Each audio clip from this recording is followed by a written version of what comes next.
Asheville, North Carolina, winter of 1958. The Blue Ridge Mountains stood silent under a thick layer of snow, their peaks disappearing into the gray clouds like old memories too heavy to name. The streets downtown were quiet that morning, the kind of quiet that settled deep into the bones of a town still marked by a war that had ended more than a decade ago, at least on paper. The real end for many was slower, quieter, more personal. Emily, now 36, had learned to live in that silence. She ran a modest cafe on a cobblestone side street just a few blocks from Pack Square, the kind of place with mismatched chairs, the warm smell of coffee and cinnamon in the air, and a small bell above the door that never rang too loud. It had once belonged to her parents, both gone now. Her mother passed during the war, her father shortly after. Since then, the cafe had become Emily's world, a world made of careful rituals, familiar faces, and spaces where memory could sit quietly in the corner. Every morning, she unlocked the door at 7 sharp, wiped down the wooden tables, and brewed the first pot of coffee with the same slow precision her father once taught her. The regulars came and went, retired factory workers, local shopkeepers, widows who still wore their wedding rings, though their husbands hadn't returned from the Pacific. No one talked much about the past, but everyone carried it. Beneath the counter, tucked into the back of the last drawer, lay an old photograph, a young man in uniform, smiling. John. He had been 23 the last time she saw him, his cap crooked, his eyes shining with certainty as he kissed her goodbye at the train station in 1943. He'd been shipped off to Europe, to the mountains of Italy. And then, nothing. Letters stopped coming. No word, no body, just a name on a list marked missing. Emily had stopped waiting long ago. Or so she told herself. Life went on, the cafe kept her busy, and grief had learned to settle in the quiet hours between closing the register and locking the front door. But that afternoon, the kind of winter afternoon where the snow hangs in the air like it's waiting for permission to fall, the bell above the door rang. She was counting the register, already halfway through closing up, when she looked up. He stood in the doorway, tall, thin, a worn military coat, a look that had seen years, and something else. Something that stopped her breath short. He stepped forward slowly, removing his hat as if he were entering a sacred place. His eyes met hers. For a second, everything froze. Her hands, the clock, the snow outside. Only her heart kept moving. He didn't speak, just walked to the table by the window and sat down. Then, after a long pause, he reached into his coat pocket and laid something on the table. A folded yellowed piece of paper. It was her handwriting. If this story touches you like it touched me while writing it, please like and subscribe. It helps us keep sharing stories that inspire, move, and surprise. And now, get ready, because what comes next changes everything. The cafe had always belonged to the quiet ones, those who sat with their thoughts more than with conversation, who sipped slowly and read the same newspaper front page over and over again, not for the news, but for the comfort of routine. It was the kind of place where people lingered, not because they had nowhere to go, but because here the world didn't rush them. And that suited Emily just fine. Most afternoons, by the time the shadows from the oak trees stretched long across the sidewalk, she'd already started wiping down the tables and flipping chairs onto the ones no longer occupied. The last few regulars would nod politely and make their way out, with the slow dignity of people who had survived too much to be in a hurry. Emily would then count the register, sweep near the door, and spend a few minutes behind the counter doing nothing in particular, just breathing, quietly. But that afternoon, the afternoon he walked in, the rhythm broke. He had stepped through the door like someone walking back into a memory, slowly, carefully, as if unsure whether he was welcome or even real. The bell had rung its soft, familiar chime, but somehow it sounded different, like it echoed deeper. Emily looked up, cloth still in hand, and her eyes locked onto his before she had time to blink. At first, he was just a man, tall, slender, with the kind of presence that carried silence like a second skin. But then came the details, the way he removed his hat with reverence, the curve of his shoulders, the heaviness in the way he moved, and those eyes, faded, yes, but unmistakable, eyes she had memorized once in another lifetime. Her body stilled. She didn't drop the cloth. She didn't move. She just stared. He didn't speak, just gave her a nod, subtle, almost apologetic, and walked to the table by the window, the same one where she used to sit and write letters she never sent, where she'd once imagined they'd grow old together. He sat slowly, carefully, like someone whose bones remembered too much. His hands rested on the table, open and patient. Emily, still frozen behind the counter, finally willed herself into motion, not because she knew what to say, but because doing something, anything, felt like a way to hold back the flood rising in her chest. She poured a cup of coffee without asking how he took it. He had always preferred it black. When she placed the cup in front of him, her hands trembled slightly, but she didn't speak. Neither did he. They sat in silence for several minutes as the snow outside began to fall in gentle waves, not fast or heavy, but persistent like time itself, layering the world in slow motion. Then, with a motion so careful it felt rehearsed, John reached into the inner pocket of his coat and pulled out a folded piece of paper, yellowed, creased at the corners, slightly frayed. He laid it gently on the table between them. Emily looked down. It was her handwriting. She recognized it instantly, the slanted letters, the smudged ink from when her hand had shaken. It was one of the letters she'd written after he went missing, letters she had sent into the void, to military posts and hospitals across Europe, desperate to know if he was alive, desperate to be heard.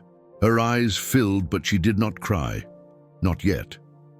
"I kept it," he said, voice low and rough, like a man learning to speak again.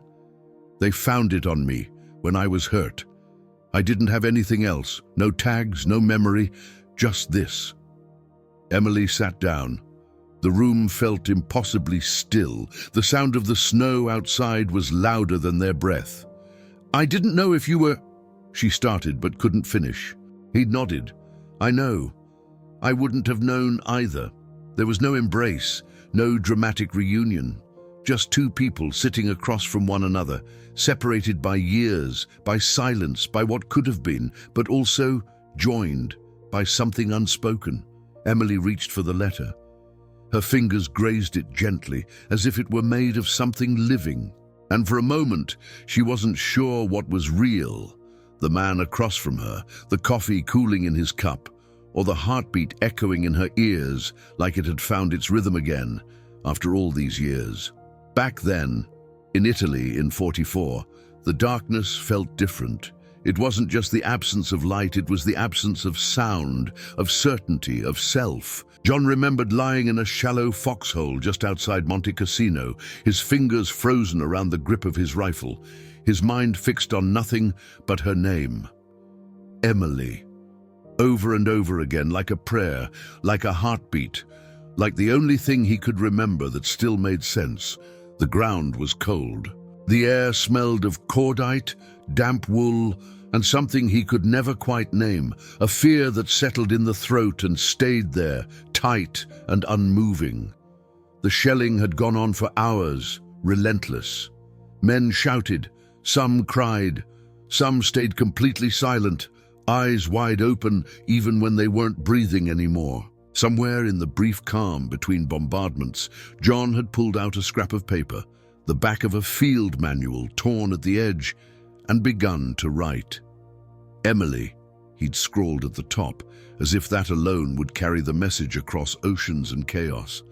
If you ever read this, know that I love you, that I think of your hands, your voice, the way you say my name, that it's what's keeping me breathing. He never finished the letter. A shell landed nearby, not close enough to kill him, but close enough to tear everything apart. When he woke, he was lying in a bed he didn't recognize, in a room that smelled too clean to be safe. His body was wrapped in bandages, his head pulsed. A nurse spoke to him gently in halting English. He didn't know who he was, couldn't remember where he'd been, couldn't even recall what day it was. His dog tags had been lost, his uniform shredded, no identification, no rank, just the scrap of paper they'd found pressed against his chest, the letter to a woman named Emily, whose address was smudged by blood and rain. That letter became his name for a long time. For months, he drifted between hospitals, first in Naples, then in Marseille, later in a long-term facility in Pennsylvania. Once someone had figured out he was American, he answered to Private Unknown. He learned to walk again before he learned to remember. Bits came back in flashes, the shape of a tree line, the sound of a train, the smell of cinnamon, but never enough to piece together a life. He kept the letter with him at all times. It was the only thing that felt real, not because of what it said, but because of what it held, her handwriting, her name, the weight of something that had once been love and might still be. One day, years later, while walking past a bakery in a town he didn't remember moving to, he caught a scent, warm coffee, cinnamon, and a hint of something sweet. And suddenly, as if someone had thrown open a door in his mind, he saw her, not in front of him, but in his memory, laughing, standing behind the counter of a small cafe, her hair pulled back, flour on her cheek, calling his name, John. Just like that, he remembered. Not all at once, not perfectly, but enough to know who he was, enough to feel the weight of the time that had passed, enough to realize that she had waited once and might have stopped waiting long ago. He didn't rush to her. First, he wrote down what he remembered: names, places, a map of Asheville. He didn't know if the cafe was still there, if she was still there, if she'd ever forgive the silence. But something in him had shifted, and there was no way to ignore it. He arrived in Asheville in the dead of winter. Snow on the rooftops, gray skies, everything quiet, familiar and unfamiliar at the same time. The cafe looked the same, smaller than he remembered, but warm, real. And now, sitting across from her, watching her fingers tremble as she touched the letter he never sent, he understood what the war had truly taken. Not just years or memories or certainty, but the version of himself who might have come home whole. And yet, somehow he was still here, so was she. Or the lost years, or the silence, or the letter that never found its way into a mailbox. For a while, John came each day at the same hour, sat at the same table by the window, and drank his coffee slowly, like he was relearning the rhythm of something that once came easily. Emily would bring it over without asking. She'd place it on the table with a gentle nod and return to the counter, her hands always busy, though not always with purpose. There were moments when their eyes would meet, brief, searching, uncertain, and in those glances lived everything they had not yet said. The cafe had become a place of quiet negotiations, where time moved differently and the air between them seemed heavier, filled with both memory and the ache of what might still be waiting. One evening, after the last customer had left and the chairs were turned upside down on tables, Emily walked over and sat across from him. She didn't speak right away, and he didn't interrupt. Outside, the snow had turned to rain, tapping against the windows like someone asking softly to be let in. "I was married," she said finally, her voice calm, not hesitant, as if she had rehearsed the words but waited for the right silence to place them in. "His name was Robert. He was kind, steady. He'd lost someone in the war too." John didn't flinch. He didn't look away. He just nodded, his hands resting quietly on the tabletop. "We tried," she continued. "It wasn't a fairy tale. But it wasn't nothing. He died in 51, pneumonia." She paused. "No children." She let the words sit between them, not as a weapon, not as a confession, but as a truth. "I thought you were gone," she added after a while. "And I couldn't wait forever. I told myself I had to try to live. You did, John said softly. You did live. He reached into his coat and placed his hand over the folded letter still in his pocket. He didn't take it out this time, but its presence was felt, like a memory that had learned to stay quiet. I wanted to write, he said, almost to himself, so many times, even after I started to remember, but I didn't know if I had the right. I didn't know if you'd want to hear from me. She looked at him then, not with blame, but with a quiet kind of ache. And I didn't know if I wanted to hear from you, she said, because I was afraid of what it would mean. They sat in the warmth of the closing cafe, two people with weathered hands and softened hearts, trying to untangle a knot that had taken 15 years to form. There was no anger, only the slow unfolding of stories that had lived too long in silence. I waited for you, she said at one point, not bitter, just remembering. For a year, maybe 2. And then I told myself you were dead. It was the only way I could breathe again. I was, John said, for a while. She smiled. Not because it was funny, but because it was true. In a way, they both understood. I'm not the girl you left, she said, and you're not the man who left me. I know. So what are we now? I don't know, he answered. But I think we're still something. There was no kiss, no hands reaching across the table, just the rain. Just the hum of the cafe walls, holding in their shared history like a story that was still being written, even if the chapters were no longer about beginnings. That night, as Emily locked the door and watched him disappear into the rain, she didn't feel the usual weight in her chest, the one that had lived there since the war, since the silence, since the grief she never spoke of. Instead, she felt something else, a question, a quiet question with no answer yet. But perhaps that was enough. It was a Thursday, quiet. The kind of day when the rain comes so gently it feels more like a memory than weather, sliding down the windows in slow, unbroken lines. The cafe had emptied early, the cold keeping people home, the grey light settling like dust across the old wooden floor. Emily stood behind the counter, polishing silver she'd already polished twice, her thoughts louder than the room itself. John came in without a word, nodding at her in the familiar way he did now, as if to say, I'm still here. She poured his coffee before he sat down. No questions, no small talk. She placed the cup in front of him, and for a moment, neither of them moved. Then he reached into the inner pocket of his coat, the same coat he'd worn since the day he returned, and pulled out a small, folded piece of paper, yellowed, soft at the edges, creased from being opened and closed too many times. He placed it on the table, between them. I never sent it, he said. I wrote it the night before the shelling. I had it in my pocket when they found me. Emily looked down at the paper but didn't touch it. Her fingers hovered, uncertain, as if the letter might vanish if she held it too tightly. Finally, slowly, she reached out and opened it. The words were faded, but hers to read. Emily, it began in his careful print, if this is the last thing I ever write, I want it to be for you. I want you to know that your name is the last thing I say in my head each night, that your face is the only clear thing I have left in a place where everything else is smoke and fire. I don't know if I'll make it home, but I know that you are home. She didn't cry. Not yet.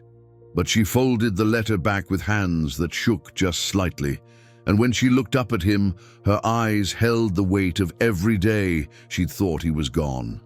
I read it, she said, and for a moment I was back there, at the station, saying goodbye. John nodded. His hands were clasped together on the table, still and tight. I never meant for it to end the way it did, he said. I never wanted to disappear, but I did. And when I remembered who I was, it felt like I didn't have the right to come back. You didn't owe me anything, she said gently. But you left me with silence. That was the hardest part. I know, he said. I've lived with it too. And they sat like that for a while, the letter between them, like a bridge or maybe a grave. and it was impossible to know which. Then Emily reached out and touched his hand, not out of romance, not out of longing, but with the kind of quiet understanding that comes only when the hurt is old and the healing has already begun. "I loved you," she said. "I think I always will. But we're not the same people, and the story we had, it's not the same either." "No," he agreed, "it's not. But maybe," she said, "there's still something here. Not what it was, not what it could have been, but something." John looked at her, really looked at her, and for the first time since his return, he let himself exhale, not from exhaustion, but from relief. "I'd like that," he said. And in the quiet that followed, they sat together as two people who had loved and lost and found each other again. Not in the way stories are usually told, but in the way life actually happens, slowly, imperfectly, honestly. When they stood to leave, they didn't hold hands, they didn't make promises. But before walking out into the soft, waiting dusk, they shared a quiet, steady embrace, one that said everything the words could not.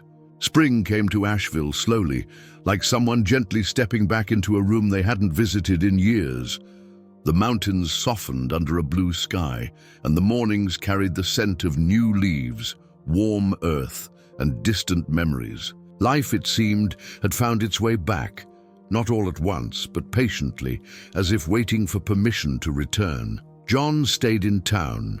He rented a modest room above a bookshop near the river, where the sound of water helped him sleep. He didn't ask for much, didn't try to recreate what had been lost, and didn't pretend that coming back meant stepping into the life he'd once imagined. Instead, he came to the cafe each afternoon, ordered the same coffee, sat at the same table by the window, and watched the light move across the floor as the day passed quietly. Emily returned to her routines, opening the cafe at dawn, setting the chairs, wiping the counters. But something had changed, though no one would have known it by watching her. It was in the way she paused before unlocking the door, the way she took a moment to breathe in the silence before the bell above the entrance rang again. It was in the way her shoulders no longer carried the same kind of weighting. She kept the letter. It rested in the drawer beneath the counter, alongside an old photograph of John in uniform, a young man, smiling, unaware of all the time that would pass. It was not a shrine. It was not a secret. It was a part of her life now, as real and grounded as the espresso machine or the smell of fresh bread each morning. A memory that had returned home and asked for nothing more than to be acknowledged. They never spoke of starting over. There were no talks of future plans, no lists, no steps forward, but they shared something different, something still and steady, made of quiet understanding and the comfort of simply being near. Sometimes they sat together after closing time, sharing a slice of pie or listening to the rain. Other times, they didn't say a word at all. It wasn't the story Emily once imagined when she was 21, standing at the station in a yellow dress, waving as the train pulled away. It wasn't a love that burned or bloomed or made promises, but it was true, and that made it enough. One afternoon, as the sun dipped low over the mountains, casting long shadows across the front window, Emily reached into the drawer, touched the edge of the folded letter, and smiled. Not with sadness, not with longing, but with peace. Some stories don't end the way we expect. Some endings aren't really endings at all. Sometimes the best we can hope for is to meet again, changed, softened, but still carrying the same name in our hearts. And when we do, we don't have to start over. We just have to sit down, pour a cup of coffee, and let the silence speak. We publish new stories every day, true tales that move and inspire.